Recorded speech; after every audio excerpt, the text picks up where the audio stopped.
Hey, what's going on, everybody? We are here in front of the saltwater tank today. My name is Paul. Now in today's video, we need to find a solution for the top of the aquarium. What I mean for the top of the aquarium is I got a fish in here that is known to be a jumper. It's a diamond goby.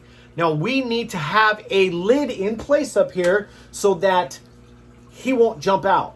I've had it happen before when I had one in quarantine where it flew out. So we needed to have these lids so that this guy, which he's down over in this corner right over there, you can see him right there. We need to have something set in place. So we are going to build it. It's a DIY. All right, everyone, without further ado, let's do this. I ended up buying this from Bulk Reef Supply. We all know, really reputable company. So here we got some parts. Let's see what else comes out of this thing. I think that's it. Actually, no, it's not. There we go. Yep. There's that. Now I think that's it. Yep. And out of our way it goes. Now, what we have here is the netting that we don't need. And what's this all about? And then we have, looks like, yep, 8 total right angles. That is because we're using that to build one screen per section. All right, we're at the top of the tank, guys. What we need to do is measure from the inside to the inside. And looks like we're at 22 3/16. So we need 2 at that size. Then we're doing the same. We go all the way to the corner here. Take a look at the measurement here. We'll just say that that is 22 3/8. Now, one thing that may be an issue here is the mount for the lighting. I'm gonna cut everything as if it fits, and then we're gonna see what we may have to do to modify that. We got the frame laid out. Now these go into the frame, and this right here is 3/4 by 3/4. So we need to subtract 3/4 from here and 3/4 from here to make the right size frame.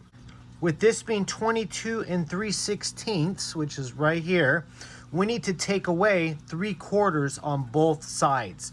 Okay, so I made the mark right there. So taking away 3/4 twice puts us right there. So we need to cut this with a hacksaw now. This is our mark for the other side, 21 1/8. That is with the 3/4 already taken away on each side. We got everything cut to the size that we measured. So now we need to get 4 of these, and we're gonna go and just start connecting them like so into place.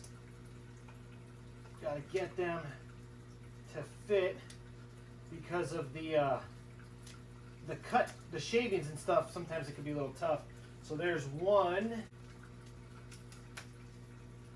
There we go. And then this there and there. So there is the framework to the lid. Now the biggest thing is we need to make sure this is going to fit on the top. So let's take a look.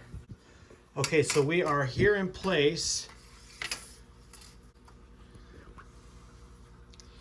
All right, so as you can see, my measurements were off a tad.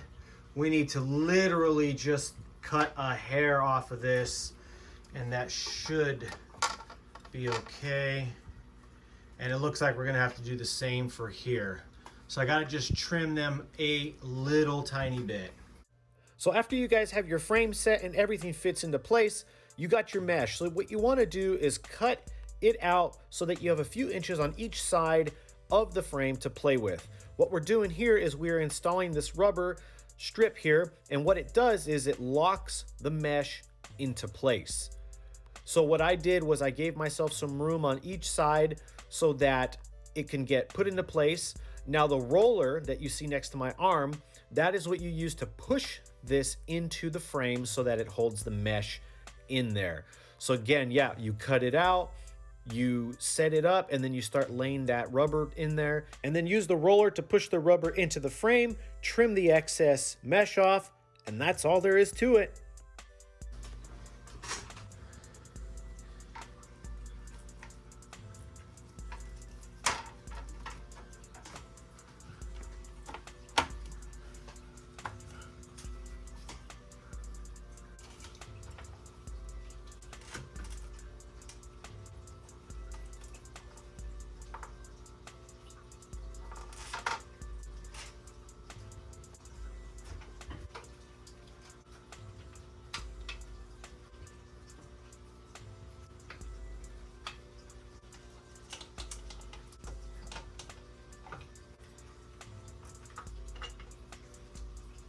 All right, everyone, so check it out. We got both lids on top of the Reef tank, which is super awesome.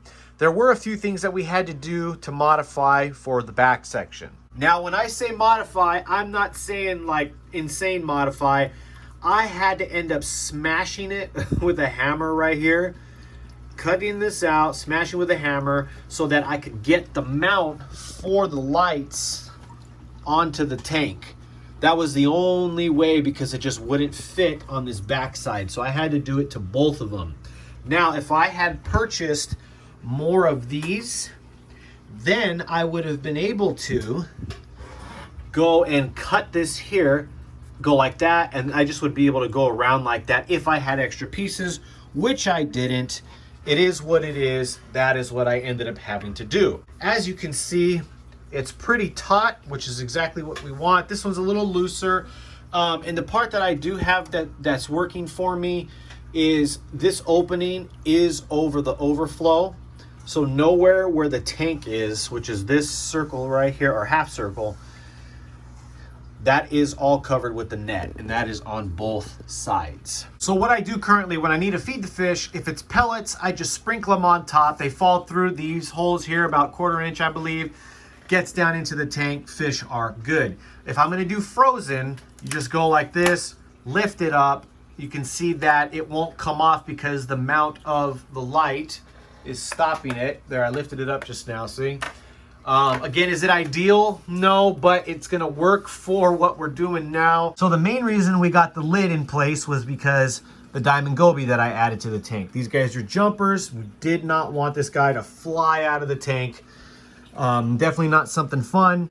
Now, I've had people say, hey, you know what? Good luck, because they spit sand on corals and things like that. This guy's been in here for a while now. If you look at the sand, look at the sand bed. I mean, if you look at it, it is not bad. He dug a little down there. If we go around, you can see that the sand is not in that bad a shape. So, you know, who knows? Maybe I got lucky with one that's not going to be destructive.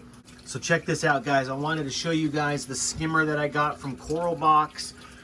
It's taken a little while to get it tuned in, but as you can see, it is doing really well. It's just a nice foam that comes out. You can look at all of this stuff that came out. The water's nice and dirty. That's what you want with your skin mate. But there you go. You know, there's some coming up top, but it just kind of bubbles like that. And so far, it seems to be at a good position to get all of the, you know, all the small particles out and keep the skin mate in the cup, which is absolutely awesome. So this is doing very, very, very well. What do you guys think of the video? Pretty awesome, small, very easy to do DIY for these lids from Bulk Reef Supply. As you can see, we're gonna just kind of lift up. So we can, again, just lift it up. Pour your food in, go and shut it down.